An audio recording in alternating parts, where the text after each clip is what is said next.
नमस्कार दोस्तों, एक बार फिर से आपका स्वागत है करवासरा टेक्निकल के अंदर। मेरे बहुत से दोस्तों ने मुझसे रिक्वेस्ट की है कि फॉर्म 15G जो है उनको भरना नहीं आता है, तो प्लीज़ उसका ट्यूटोरियल हमें दीजिए।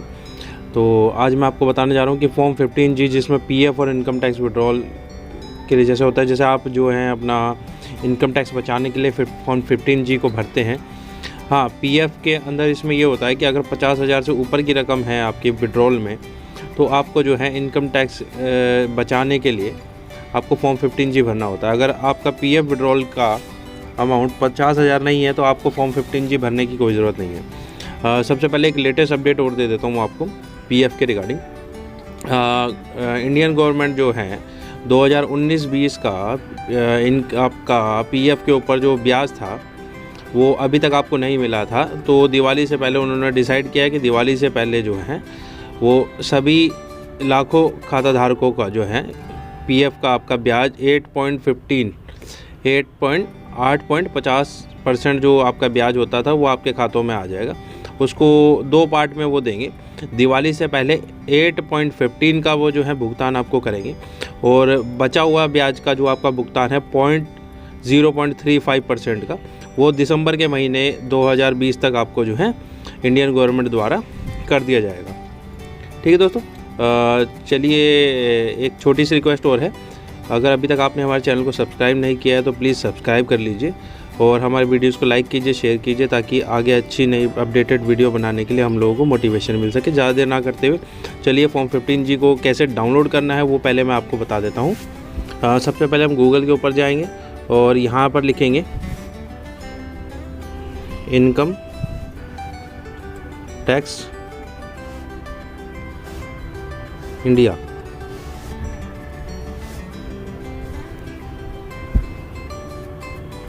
ये सर्च करेंगे।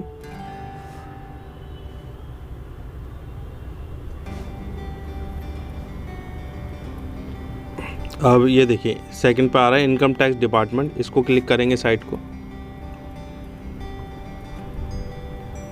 यहाँ से आएगा, देखिए यहाँ पर आ रहा है एक ऑप्शन है फॉर्म्स करके, फॉर्म्स पे क्लिक करना है।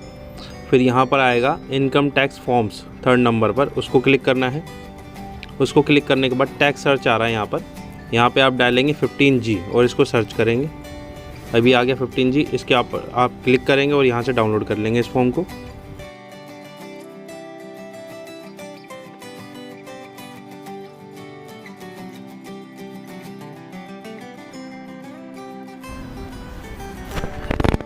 देखिए सबसे पहला ऑप्शन इसमें आ रहा है नेम ऑफ डिक्लेरेंट। यहाँ पर आपको अपना नाम जो है फिल करना है। सेकंड ऑप्शन में आपको पूछ रहा है कि आपका पैन नंबर क्या है, यहाँ पर आपको अपने पैन कार्ड का नंबर डालना है। ठीक है। थर्ड ऑप्शन में स्टेटस मांग रहा है, स्टेटस में आपको इंडिविजुअल डालना है। अब इसके बाद 4th नंबर पे ये आपसे पूछ रहा है कि previous year for which declaration is being made, आपको प्रीवियस ईयर भरना है अपना। अब देखिए 31 मार्च 2020 से पहले अगर मैं ये फॉर्म भर रहा होता तो मैं इसमें डालता 2019 और 2020 का ईयर, लेकिन अभी 31 मार्च 2020 के बाद मैं भर रहा हूँ तो मैं इसमें भरूँगा। अभी नेक्स्ट फाइनेंशियल ईयर जो ये वाला ख़त्म होगा, ये होगा 2021 में ख़त्म, तो इसमें मैं डालूँगा 2020-2021। अब इसमें आ रहा है रेजिडेंशियल स्टेटस, इसके अंदर मैं डालूँगा इंडियन 5वें नंबर पर, 6ठे नंबर पर, 7वें नंबर में, 8वें नंबर में, 9वें नंबर पर इसमें आपको जो है अपना एड्रेस भरना है। 10वें नंबर पर आपका टाउन सिटी डिस्ट्रिक्ट है। 11वें नंबर में स्टेट है, मेरा दिल्ली है तो मैं नहीं अपना दिल्ली भर दूंगा इसमें। इसके बाद पिन कोड नंबर डालना है आपको, आपका जो भी दिल्ली में रहते हैं जैसे 1100, जिस भी स्टेट में आप रहते हैं उसका पिन कोड आपको डालना है। 13 नंबर में 13वें नंबर पर आपको अपना ईमेल आईडी डालना है यहाँ पर 13 नंबर पर। इसके बाद चलते हैं 14th पर, इसमें आपको अपना टेलीफोन नंबर डालना है। अब उसके बाद जो है 15 नंबर पे जाना है कि ये पूछ रहा है हमसे कि आप जो है income tax section income tax act 1961 के अंडर आते हैं, क्या आप जो है इनकम टैक्स भरते हैं। अगर आप भरते हैं तो येस कर दीजिए, नहीं भरते हैं तो नो कर दीजिए इसको।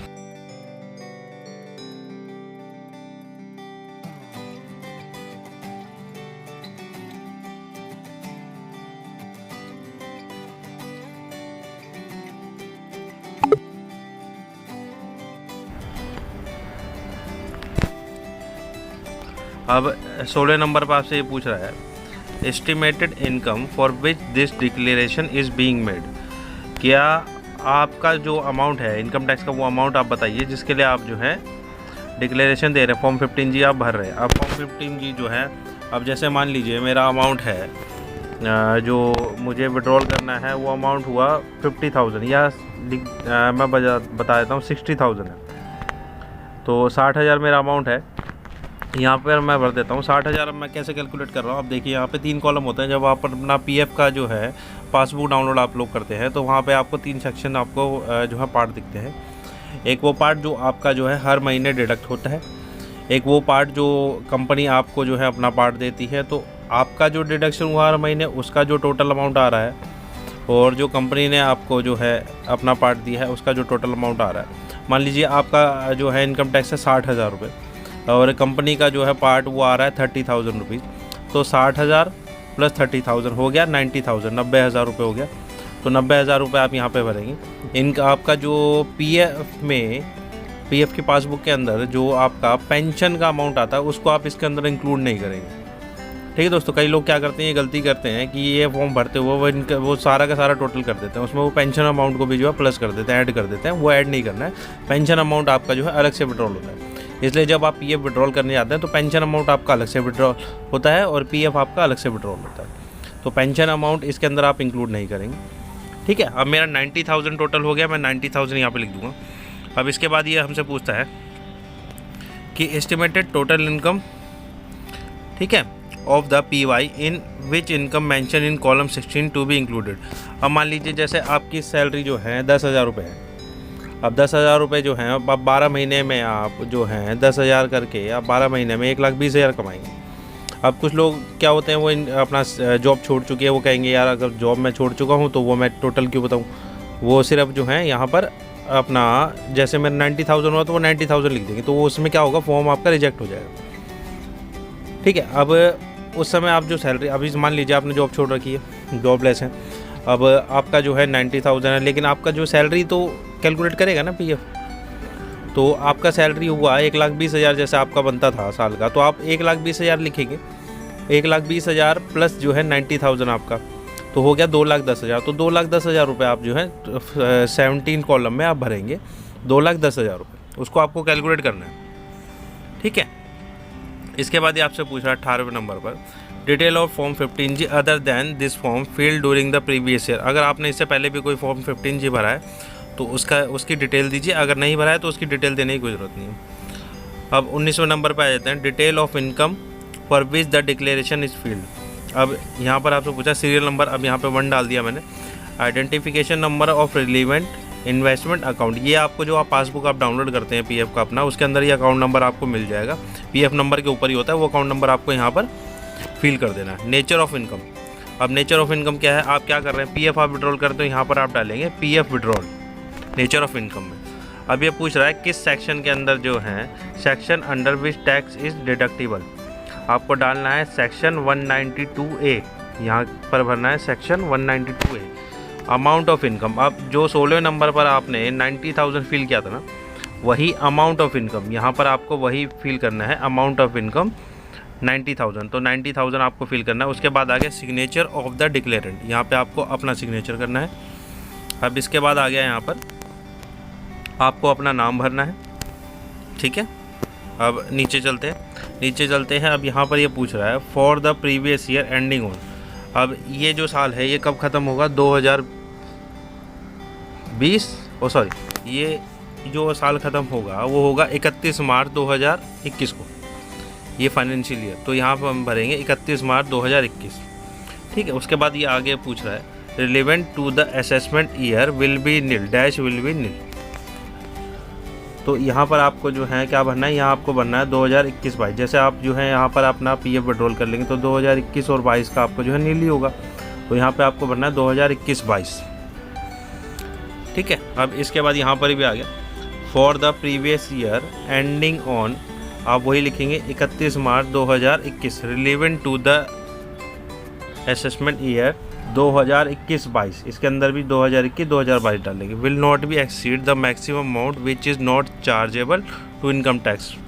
ठीक है, अब उसके बाद यहाँ पर आ गया प्लेस में आपका जो है मेरा न्यू दिल्ली, तो मैं न्यू दिल्ली भर देता हूँ। डेट डालनी है आपको, करंट डेट डालनी है जिस दिन आप फॉर्म फिल करके अपलोड कर रहे हैं। उसके बाद यहाँ पर आप डाल देंगे सिग्नेचर ऑफ डिक्लेरेंट, यहाँ पर आपको अपना साइन करना है। ठीक है दोस्तों, आपको ये पार्ट 1 ही इसमें जो फिल करना है अगर आप PF विड्रॉल करने जा रहे हैं। ठीक है, और ये PF विड्रॉल का फॉर्म जो है आपको स्कैन करना है, किससे, आपको PDF फॉर्मेट में ही अपलोड होगा। इसके साथ साथ आपको चेक, आपका कैंसिल चेक अपलोड करना है। कैंसिल चेक के ऊपर नाम होना बहुत ज़रूरी है। अगर आपका कैंसिल चेक के ऊपर आपका जो चेक बुक आप अपलोड कर रहे हैं वो JPG फॉर्मेट में अपलोड होगी, ये PF का फॉर्म जो है आपका PDF फॉर्मेट में अपलोड होगा।